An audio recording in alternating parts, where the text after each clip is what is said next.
Whether you're self-employed or not, work-life balance can be a really difficult thing to master. In fact, there's probably somebody in your life who really wishes that you would work on your work-life balance. And by the way, if you're not working on your work-life balance, eventually it's going to catch up to you and you're going to wish you had.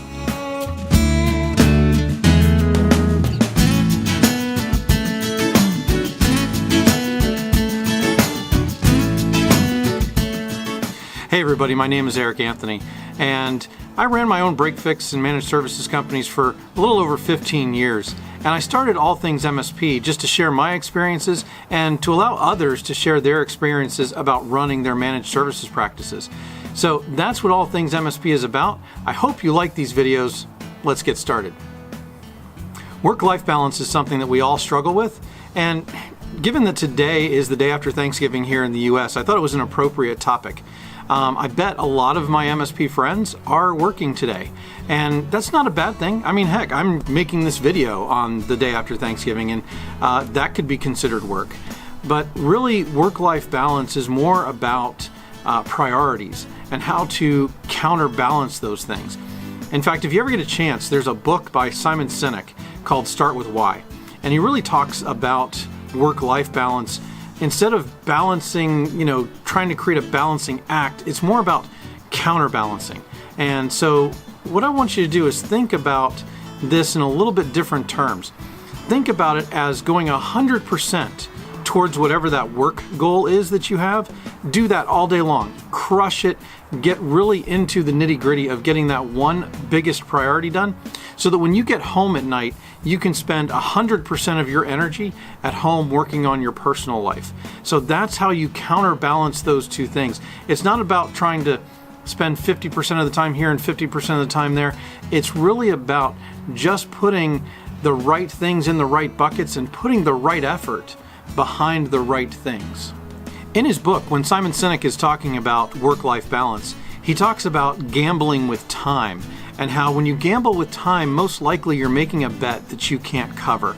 And I like the way that describes it, because for a lot of us, especially me, who have issues with procrastination, it can really be a problem when you're constantly gambling time and going, oh, I'll get to that later, I'll get to that later.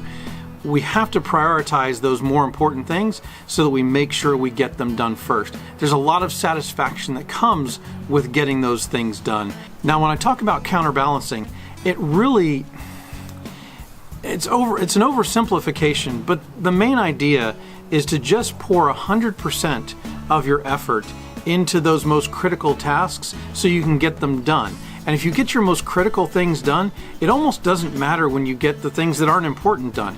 So you just have to figure out what's most important in both your work life and your personal life. Keep those as separate buckets, because remember, we're trying to counterbalance.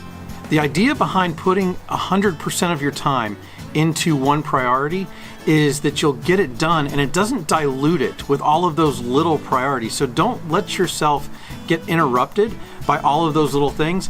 Instead, get the one big thing done, and then you'll have more time to get the other things done. Simon Sinek puts it this way: to achieve an extraordinary result, we must figure out what matters most and then pour all of our effort into that activity that's going to get that one thing done, because then we can move on to those other things. As we move into this holiday season, it's more and more important that you focus on work-life balance. In fact, a lot of those people in your life who depend on you and look to you are probably going to be asking for more of your time. So it's even going to be harder and harder to balance, so to speak, your work life. And so take some of this idea of counterbalancing and achieving 100% of those critical priorities, both in your work life as well as your personal life. And then hopefully those things will help you get through this holiday season in a much more happy and joyful way. If you like this video, go ahead and click the like button. Don't forget to subscribe so you can see more of them, and ring that bell so you get notified when I post more. If you haven't, go ahead and join the All Things MSP group on Facebook, and have a great weekend. Let's crush this thing. See ya.